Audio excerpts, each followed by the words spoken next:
بسم اللہ الرحمن الرحیم۔ اردو اسٹوری کے معزز دوستو السلام علیکم۔ میں ہوں عبد الکریم اور آپ دیکھ رہے ہیں اردو اسٹوری۔ بیان کیا جاتا ہے کہ بنی اسرائیل میں ایک عابد رہا کرتا تھا کہ اس زمانے میں کوئی عابد اس کے جیسا نہ تھا۔ اس وقت میں 3 بھائی تھے اور ان کی ایک بہن تھی جو ابھی تک کنواری تھی۔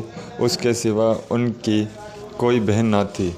اتفاق ان تینوں بھائیوں کو کہیں لڑائی پر جانا پڑ گیا۔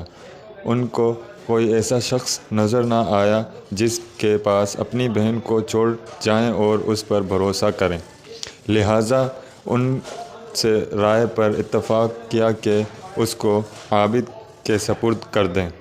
وہ عابد کے خیال کے موافق تمام بنی اسرائیلیوں میں نیک اور پرہیزگار تھا۔ چنانچہ اس کے پاس آئے اور اپنی بہن کے حوالے کرنے کی درخواست کی کہ جب تک ہم لڑائی سے واپس نہ آئیں ہماری بہن آپ کے سائے شفقت میں رہے گی۔ عابد نے ایسا کرنے سے انکار کر دیا اور ان کی بہن سے خدا کی پناہ مانگی۔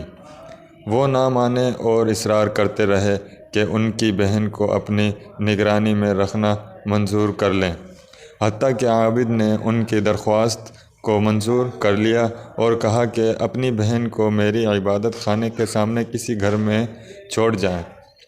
انہوں نے ایک مکان میں اس کو لا اتارا اور چلے گئے۔ وہ لڑکی عابد کے قریب ایک مدت تک رہی۔ عابد نے اس کے لیے کھانا لے کر آتا اور اپنے عبادت خانے کے دروازے پر رکھ کر دروازہ بند کر لیتا اور واپس اندر چلا جاتا اور لڑکی کو آواز دیتا تھا اور وہ اپنے گھر سے آ کر کھانا لے جاتی تھی۔ پھر راوی نے بیان کیا کہ پھر شیطان نے عابد کے بہکانا شروع کیا۔ ابتدا میں اس کو خیر کی ترغیب دیتا رہا اور لڑکی کا دن میں عبادت خانے تک آنا اس پر گوارا ظاہر کرتا رہا کہ کہیں ایسا نہ ہو کہ یہ لڑکی دن میں کھانا لینے کے لیے گھر سے نکلے اور شخص اس کو دیکھ نہ لے، اسی لیے بہتر یہ ہے کہ اس کا کھانا لے کر اس کے دروازے پر رکھ آیا کر۔ اس پر اعجاز عظیم ہوا۔ عرصہ یہ عابد کھانا لے کر اس کے گھر جانے لگا۔ کچھ مدت بعد پھر شیطان اس کے پاس آیا اور اس کو ترغیب دی اور اس بات پر اسے اخبار کیا، اگر تم اس لڑکی کے پاس بات چیت کیا کرے تو تیرے کلام سے مانوس ہوگی، کیونکہ اس کی تنہائی سے شخص وحشت ہوتی ہے۔ شیطان نے اس کا پیچھا نہ چھوڑا حتیٰ کہ وہ عابد اس لڑکی سے بات چیت کرنے لگا۔ اپنے عبادت خانے سے اتر کر اس کے پاس آنے لگا۔ پھر شیطان اس کے پاس آیا اور اس سے کہا کہ تم اپنی عبادت خانے کے دروازے پر آ اور وہ اپنے گھر کے دروازے پر بیٹھیں اور دونوں باہم باتیں کرو تاکہ اس کو خوشی محسوس ہو۔ آخر کار شیطان نے اس کو عبادت خانے سے دروازے پر لا بٹھایا۔ لڑکی بھی گھر سے دروازے پر آئی۔